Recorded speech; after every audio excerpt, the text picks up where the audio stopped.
जाडै भए पनि यो डल्ले खोर्सानीहरू मर्दैन होइन तर नि यो कालो शीतले चाहिँ नि यस्तो प्रतप्लुत बनाइदिन्छ कि हेर्नु न बोटे यस्तो बनाइदिएको छ मैले चाहिँ नि यो डल्ले खोर्सानी किन नटिपिकन राखिदिएको भने हजुरले कतिजनाले पत्याउनु हुन्न नि त यस्तो भएको छ है पत्याउनु हुन्न होइन होला भन्नुहुन्छ भनेर चाहिँ एउटा बोट होइन उ त पछाडि त कति धेरै छोडिदिएको छु यो चाहिँ अगाडिको यसरी छोडिदिएको ताकि हजुरलाई पनि थाहा होस् यसरी लान्छ अनि ब्याड कमेन्ट्स नगर्नु होला मैले खोर्सानी काटेको देख्दाखेरि भनेर चाहिँ बनाइदिएको मात्रै हो है यहाँनिर बोटहरू काट्दैछु उतानिर बोटहरू हेर्नु न यत्तिकै रातै फलिरहेछ नि तिनीहरूलाई सबलाई अब म काटिदिन्छु है यतापट्टि नि हेर्नुहोस् यतापट्टि पनि बोटहरू मरेको देख्नुभयो है सबै मरेको छ बोटहरू सबै मरेको छ यस्तो भएको छ हेर्नुहोस् त कसलाई रहर लाग्छ होला र होइन भन्नु त यो बोटहरूलाई चाहिँ छ्याम काट्नु त मलाई पनि रहर लाग्दैन नि तर बाध्यता छ भनेर मैले भनिहालेँ नि त यताको पत्करहरू सबै बढालेर है मैले यसले मजाले यता थुपारेको छु अब म यिनीहरूलाई चाहिँ मजाले थुपारेर पछाडि मेरो ब्याकयार्डमा चाहिँ इस्कुस रोपेछ इस्कुसको झ्याङ चाहिँ काटेको छु नि त त्यो झ्याङमा चाहिँ माथिबाट लैदिन्छु अनि यो फुलहरूलाई नि सबैलाई अब चाहिँ म उखालिदिन्छु अब के गर्नु यो फुलहरू भन्नु त नउखालेर कति माया लाग्छ नि अब के गर्नु माया लागेर भएन होइन भन्नु त हेर्नु न अब यस्तो भएको छ देख्नुभयो यस्तो भएको छ छोरी पनि आउँदैछ ए साँच्ची नै त्यहाँनिर मैले डल्ले खोर्सानी सुकाइदिएको छु खोर्सानीको बोटलाई चाहिँ मैले काटिदिएँ अनि मैले यो खोर्सानीको बोट किन राखिदिएको यो कालो शीतले मरुन्जेल किन राखिदिएको भन्नुहुन्छ होला किनभने हजुरले अब नबुझिकन गाली गर्नुहुन्छ नि त कमेन्ट्समा सो मैले चाहिँ होस् न भनेर चाहिँ मैले राखिदिएको थिएँ हेर्नु न पार्किङ लटतिर खोर्सानी देखाउनु न बाबा ट्याप्पै छ खोर्सानीहरू आऊ अब साग रोप्छु हेर्नु त पत्कर यस्तो छ अनि यिनीहरूलाई चाहिँ सबलाई पछाडि इस्कुसको बोट अब मा चाहिँ नि हामीले के गर्नुपर्छ भने नि पुरानो बोटलाई नभए त यो कालो शीतले र हिउँले लगिहाल्छ नि त हामीले चाहिँ के गर्नुपर्छ भने छेक्रा लगाइदिनुपर्छ बोट काटेर बोटलाई इस्कुसलाई काटेर अहिले चाहिँ मैले बकेटले छोपिदिइरहेको छु छेक्रा माथिबाट लैदिएर पत्कारले छोपिदिँदाखेरि चाहिँ मर्दैन नि त त्यस्तो गरिदिएको छु यिनीहरूलाई चाहिँ अब म सबै पत्करहरूलाई टिप्छु ल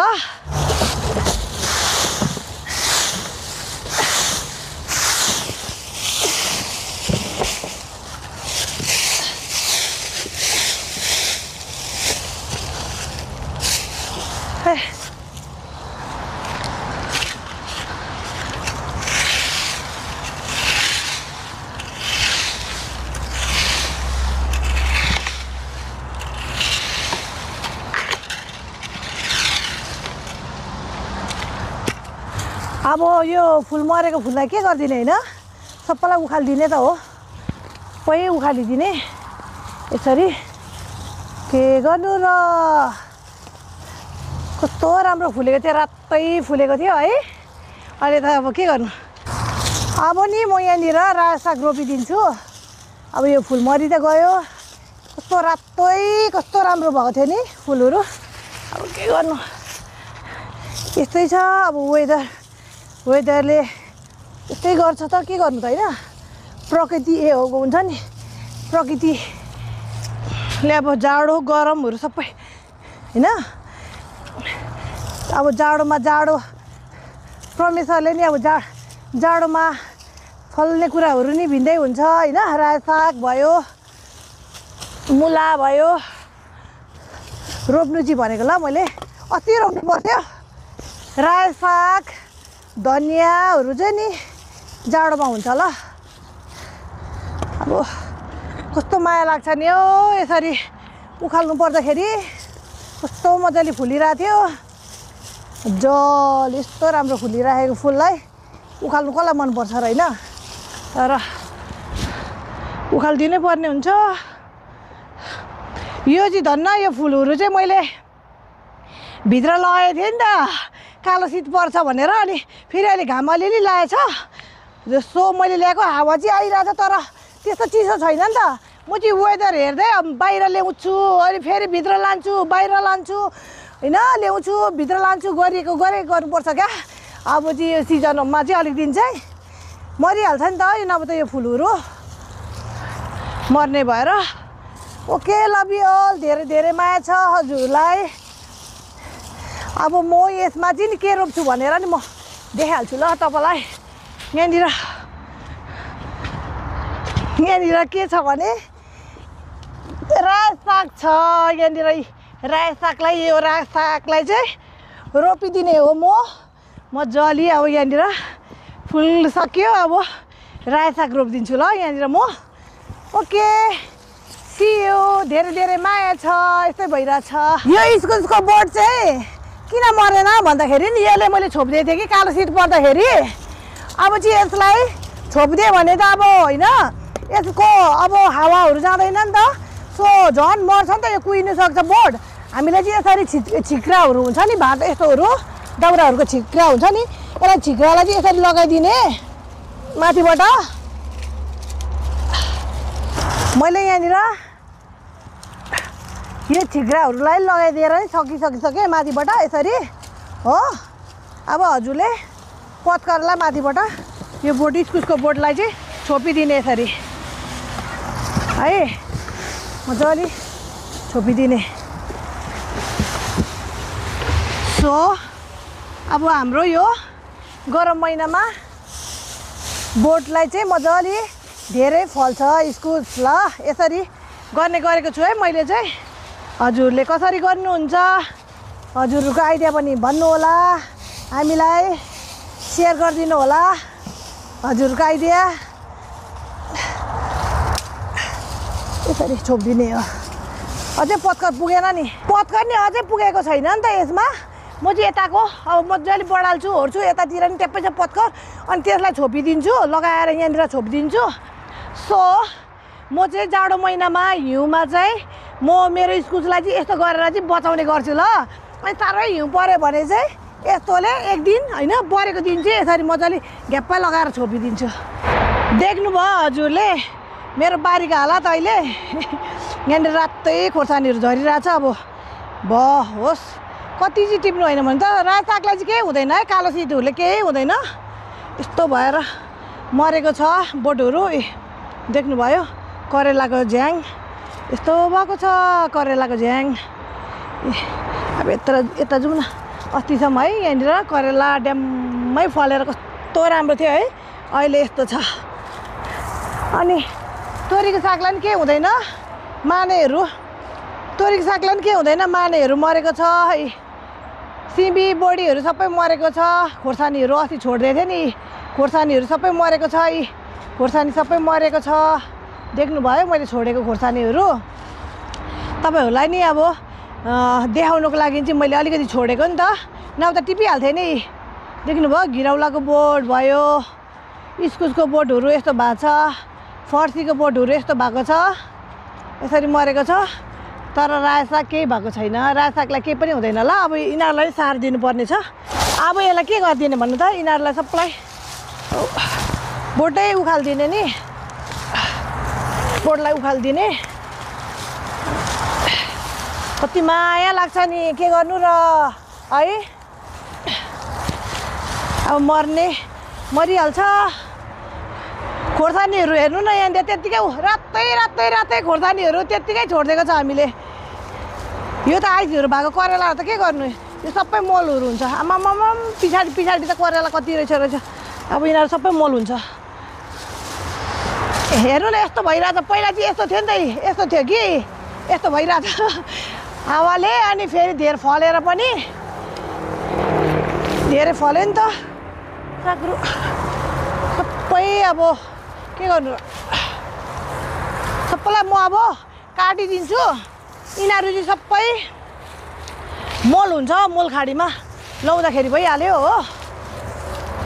अहिले चाहिँ अब काम गरिरहेको छ नि त्यस्तो जाडो भएको छैन होइन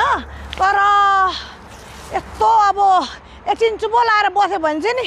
चिसो हुन्छ हातहरू यस्तो चिसो भइरहेछ यो बोटैहरू चिसो छ यिनीहरूलाई अब सबलाई अबे भाँचिने रहेछ होस् म यो कैँचीले काटेर उयो गर्नु पर्यो होस् ल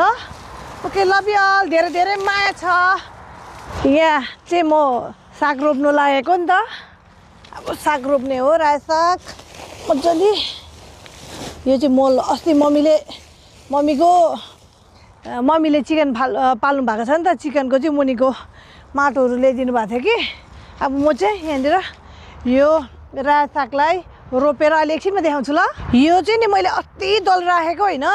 ठुलो भएर नि हुर्केर नि कहाँसम्म पुगिसक्यो अस्ति रोप्नुपर्ने अब अस्ति रोप्नुपर्ने भनेर नि भएन होइन किनभने यहाँनिर चाहिँ अब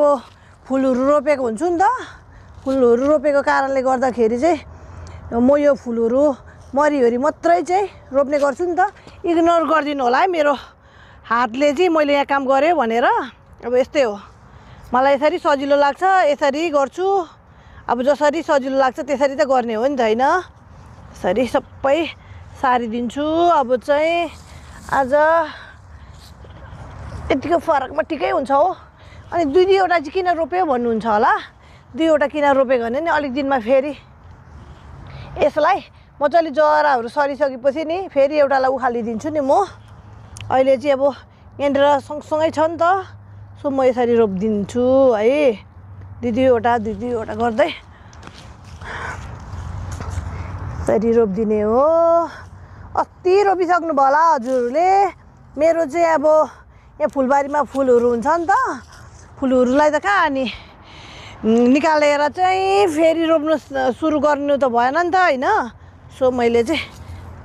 ढिलो नि रोपेँ है त मेरो बहिनीकोमा त झन् यत्रो भइसक्यो मेरो त अहिले भर्खर रोप्दैछु अब हेर्नु न चिसो पसिहरी रोप्दै गरिरहेको छु अनि साग पनि रोपेर सिधाएँ अनि यति चाहिँ उब्रियो होइन यति उब्रिएकोलाई चाहिँ यतातिर अरूतिर रोपिदिन्छु भोलितिर आज त धमक्कै भयो अनि फेरि मुखबाङ पनि गर्ने भनेको नि त आमा छोरी भएर सो मैले यहाँनिर रोपिसकेँ उतातिर म आज रोप्दिनँ भोलितिर मात्रै रोप्छु किचनको भिडियो बनाउनु पर्ने छ अनि मुखबाङ गर्नु छ मुखबाङ भन्दाखेरि पनि के खानुको लागि त खाना बनाउनु पर्यो नि त त्यही हो है थ्याङ्क यू भेरी मच धेरै धेरै माया छ मेरोबाट अँध्यारो भयो अब चाहिँ भित्र जाने हो मजाले खाना पकाएर खाने हो हामी आमा छोरी होइन बाबा हजुर खान त सबैले खाने हो तर मुखबाङ चाहिँ आमा छोरीले गर्ने भनेको म चाहिँ साह्रै फुल लभर हो होइन अनि सागसब्जीहरू लभर चाहिँ साह्रै हो है म चाहिँ कति माया लाग्छ म त एउटा बोटहरू मर्दैन कस्तो माया लागेर आउँछ okay thank you very much अब चाहिँ खाना पकाउँछु हेर्नु न हेर्नु न